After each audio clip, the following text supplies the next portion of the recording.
অন্ধ আপনি? দেখেন না যে লঞ্চটা মুভ করতেছে, কিভাবে লঞ্চ উঠতে হয় জানেন না? আবার হা করে তাকায় আছে। আপনার জায়গায় অন্য কেউ থাকলেও না আমি একই রকম ভাবে হেল্প করতাম। আপনি আমার পিছু নিচ্ছেন কেন? সুন্দরী মেয়ে দেখলে খালি পিছু নিতে ইচ্ছা করে না? আরে বাবা, বাবা, আর সে এখন পিছু নিচ্ছে আমার। চুপ, জাস্ট গুলি করে দাও। আমি তো তুই যা, আমি দেখছি। তুমি ভয় পেও না। হ্যাঁ, আমার মেয়েটা একটু রকচটা তো। আমার কি দোষ আঙ্কেল বলেন? আমি তো শুধু একটু থ্যাংক ইউ বলতে চাইতেছিলাম। আরে সেটা আগে বলবা তো। আঙ্কেল আপনার মেয়ে তো আমাকে কিছু বলার চান্সই দিল না। সিগারেট খাবা? জি না আঙ্কেল, আমি সিগারেট খাই না। ডাক্তার হয়ে যদি সিগারেট খাই তাহলে তার পেশেন্টকে প্রেসক্রাইব করতে পারবো। তুমি ডাক্তার? জি আঙ্কেল। ঠিক আছে, আমি সিগারেট ফেলে দিই। না না আঙ্কেল, আপনি খান না, সিগারেট খান না। শেষ করবো? হ্যাঁ হ্যাঁ প্লিজ। আপনি তো দেখি আমার বাবাকে নষ্ট করতেছেন। বাবা, তুমি এখানে নষ্ট বদমাশ ছেলেটার সাথে বসে বসে সিগারেট খাচ্ছ? একজন বয়স্ক হার্টের পেশেন্টকে আপনি সিগারেট খেতে উৎসাহ দিচ্ছেন? আরে আমার কথাটা তো একটু বলতে কি দিবেন। বলবেন আপনি? সকাল থেকে আপনি আমার পেছনে লেগেছেন, এখন আপনি আমার বাবার পেছনে লেগেছেন। আমি তো সিগারেট খাইতে চাই নাই, এই ইয়াংম্যান বললো বলে। আঙ্কেল আমি আপনাকে কখন বললাম সিগারেট খেতে? বাবা, তুমি চলো আমার সাথে, মা তোমাকে খুঁজতেছে।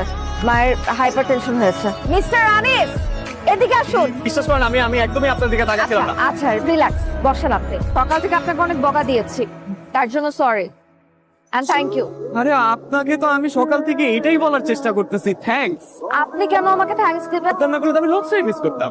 আপনি কিন্তু অনেক কিউট আছেন। তুমি এখানে বসে আছো, আরো দিকে তো সব রুগীরা বসে আছে।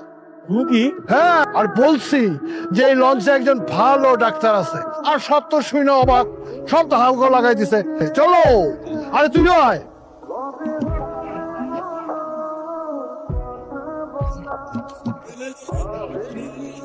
আপনি আমাকে একটা হেল্প করবেন? কি হেল্প? সব রকম রুগী আমার কাছে আসতেছে, আর্থ্রাইটিসের পেশেন্টও আমার কাছে আসতেছে, দাঁতের পেশেন্টও আমার কাছে আসতেছে। দেখি কি করতে পারি। সবাই শুনুন, 20 জন রোগী দেখার ফ্রি কোটা ছিল। এখন যারা দেখতে আসবেন তাদেরকে ফি দিয়ে তার কাছে রোগী দেখাতে হবে। এই লঞ্চের সমস্ত পেশেন্টের জন্য 200 টাকা ডিসকাউন্ট। 300 টাকা, 300 টাকা। সবাই টাকা দিয়ে দেখাবো। 500 জিনিস 300 তে, 500 জিনিস 300 তে। আপনি তো পুরো ম্যাজিশিয়ান, মানে থ্যাংক ইউ। মেয়েদের না বুদ্ধি থাকে হাঁটুর নিচে, কিন্তু আপনারটা তা না। আপনি একদম বিউটি উইথ ব্রেইন। আপনি কি আমাকে খোঁচা দিলেন নাকি প্রশংসা করলেন? প্রশংসা করলাম, অবশ্যই প্রশংসা করলাম। বাবা, আমাকে একটা চিকেন দিতে বলো। আপনি মাছ খান না কেন? ও কাটা বাঁচতে পারে না। তাহলে আমি বেঁচে দিই। সরি সরি, মানে কথার প্রসঙ্গে চলে আসছে। No problem. এটা কিসের টাকা? না মানে ইয়াংম্যান জুয়া খেলছে তো, আমি পরামর্শ দিছিলাম। আঙ্কেল আপনি এইভাবে জাগার উপরে পল্টি নিলেন? জুয়া খেলতেছিলেন না আপনি, আপনাকে হেল্প করলাম না, আমি জুয়ারি হয়ে গেলাম। বাবা, তুমি যাও। টাকাটা দে। যাও। হ্যাঁ। গুন্ডা বদমাশ একটা। আমার বাবাকে মদ গাঁজা খাওয়ানো শিখায় এখন জুয়া খেলা শেখানো হচ্ছে। আমি না আপনাকে একটা ভালো ছেলে ভাবছিলাম। ভালো ছেলে? খারাপ বদমাইশ একটা। আরে আরে আমি ভালো ছেলে, বিলিভ মি। আপা মাফ করে দেন, ভাই ভালো মানুষ, ইনোসেন্ট। আপনি ওনাকে একটা ডলা দিতে পারবেন না ডলা কি? আমার জন্য? ট্রাই করে দেখি। এরকম শব্দ করছেন কেন? আর তোর কি লাগে, গার্লফ্রেন্ড? না। তাহলে কি মা? আরে উনি আমার মা হয় কেমনে? বলে তুই আইসস কে? আমার বয়ফ্রেন্ড হয়। আপনি উনাকে এক্ষুনি সরি বলেন, নাহলে আপনাকে আমি ধাক্কা দিয়ে পানিতে ফেলে দেবো। ভাই নাম হয়ে আছে নাকি একটু দেখেন ভাই। ভাই ভাই নার্ভটা ইয়ে হয়ে যেতে পারে ভাই। কেমন দিলাম ডলা? এত খুশি হওয়ার কিছু নাই। আপনি শুধু এতটুকু সময়ের জন্য আমার বয়ফ্রেন্ড ছিলেন, এখন আমরা আবার আগের মতন। দেখুন, খারাপ মানুষ এবং জুয়ারি। আরে আমি জুয়ারি না, আপনার বাবা জুয়ারি। করতে পারতেছি না। এই, কি হলো? ওনাকে সোজা কর, ওনাকে সোজা কর, সোজা কর, সোজা কর, সোজা কর।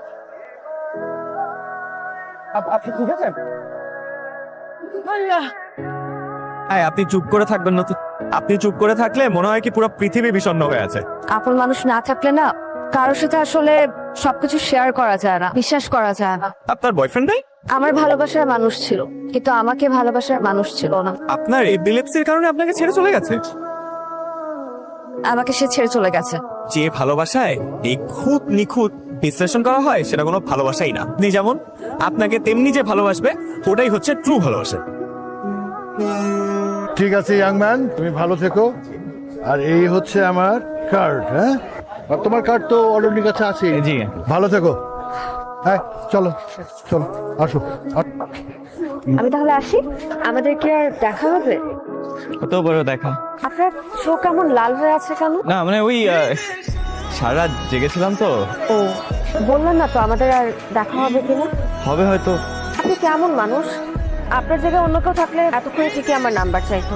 আপনার নাম্বারের শেষে 99 আছে আমার কাছে। তাহলে আমাদের কথা হচ্ছে সেটা হলো। এমন সুন্দর একটা মেয়ে ঠিক করে রাখছি না, এই তুই দেখ তোর পছন্দ। খালা আমার ক্যারিয়ার আগে, আমি এখন বিয়ে করবো না। আরে দেখ একবার, আরে আমি বিয়ে করবো না দেখা কি লাভ হবে? আচ্ছা আমার ওই প্যান্টটা কই? ওগুলো তো ময়লা ছিল, সব ধুয়ে দিছি। তুই জানিস মানে? আরে ওই প্যান্টের মধ্যে আমার একটা ইম্পর্টেন্ট কার্ড ছিল খালা, তোমারে বলছি দুইটা, ওগুলা কই রাখছো? কই দুই? বাইরে বাইরে। উফ, ভাইয়া তুমি অনলাইনে জুয়া খেলো ডাক্তার হয়ে যাচ্ছি। আমি একটা নাম্বার মিলাই। তলে তলে প্রেম করতেছে, বিয়ে করবা না? আজ থেকে তুমি কি চুরি করতেছো? আমি কি বিয়া করবো? মায়ের তো এক সপ্তাহ পরে বিয়ে। বাড়ি কই? ওই ফুলপুর থানা নন্দীবাড়ি গ্রামের। চলো। কোথায়? আরে তুমি না বললা মেয়ের বিয়ে এক সপ্তাহ পর, যেতে হবে না? দাঁড়া একটু শার্টটা চেঞ্জ করে আসি। আরে বাবা রে, শার্ট পরে চেঞ্জ করবো। ওই সালাউদ্দিন সাহেবের বাড়িটা কই? কোন সালাউদ্দিন? জার্মানি আজকে সকালে ভাগতে সেই সালাউদ্দিন? আপনার মন খারাপ কেন? এই ভাইয়ের কি আজকে ভাইয়া লাগতে আসার কথা ছিল নাকি? দূর ভাই, আজের কথা করেন না। তুই সব আম পাবলিকের কথা শুনে ভুল বুঝো না। আমাদের উচিত বাড়িতে যা খোঁজ নাও। না আজকে না, চল চল চল চল। এত দূর আসছি, আর 2 কদম গেলে বাড়ি। একটু যাই, চলো খোঁজ নিয়ে আসি। আঙ্কেল সালাম আলাইকুম। তোমাদের কি ফোন করে দাওয়াত করছিলাম? জি না। তো কেন আইছো? আপনি কেমন আছেন দেখতে আর কি। দেখতেই পারতেছো কেমন আছি। আরে নাকি ভাই গেছে? ও তাইলে তোমরা শুনেই আইছো? শুনছি একটা ছেলের সাথে ভাগছে। আরে ছেলের সাথে ভাবলে তো আমি খুশি হইতাম। ও একাই ভাগছে। আজকে দুপুরে ওকে একটা ছেলে দেখতে আসার কথা ছিল। ডাক্তার হোক, ইঞ্জিনিয়ার হোক বা প্রফেসর হোক, কাউকে আমি বিয়ে করব না। কিন্তু তুই যে বললি বিয়ে করবি, তখন বলেছিলাম, এখন আমার মুড নাই। খারাপ লাগলে মানা করে দিবি। না না সালাউদ্দিন সাহেব, আপনাকে আমি খুব ভালো করেছি। একটা ইমোশনাল ব্ল্যাকমেল করে জোর করে আমাকে বিয়েটা দিয়ে দিবেন। আমার একটা মান সম্মান আছে না? বাজার সাজার করে ফেলছি, রান্না বান্না হচ্ছে। তো রান্না হচ্ছে, এটা তো ভালো কথা। আমরা সবাই মিলে পিকনিক করব। বিয়ে করব না বলেছি, করব না। এটাই ছিল আমাদের মধ্যে শেষ শেষে। আঙ্কেল খাচ্ছি সাম। আম্মা খাইতে দাও, খিদে লাগছে। তোরা দুইটা এই 2-3 ঘন্টা কোথায় ছিলি রে? ভাইয়ার মন খারাপ ছিল, একজন্য খুঁজতে গেছিলাম। কারে? অরণিরে? তুমি অরণিরে কেমনে ছিল? আমি তোর খালা। আই আর চোখটা দত্ত চোখ ধরতে হবে কেন? ধর, আরে চোখ খোল। আরে, আপনি এখানে কি করেন? আপনি নাকি ঢাকায় পালাই গেছেন কোন ছেলের সাথে? আপনার নাকি চুপ কর। আরে তোর মতো বোকা আমি জীবনেও দেখিনি। আপনি কি এর আগে কোনো মেয়ের হাত ধরেন নাই? অনেক পের হাত ধরছি। পাশাপাশি বসে হাত ধরেছেন? ও না না, অপোজিটে বসে, পেশেন্ট তো। তাই বলুন। দিন আপনার হাতটা দিন।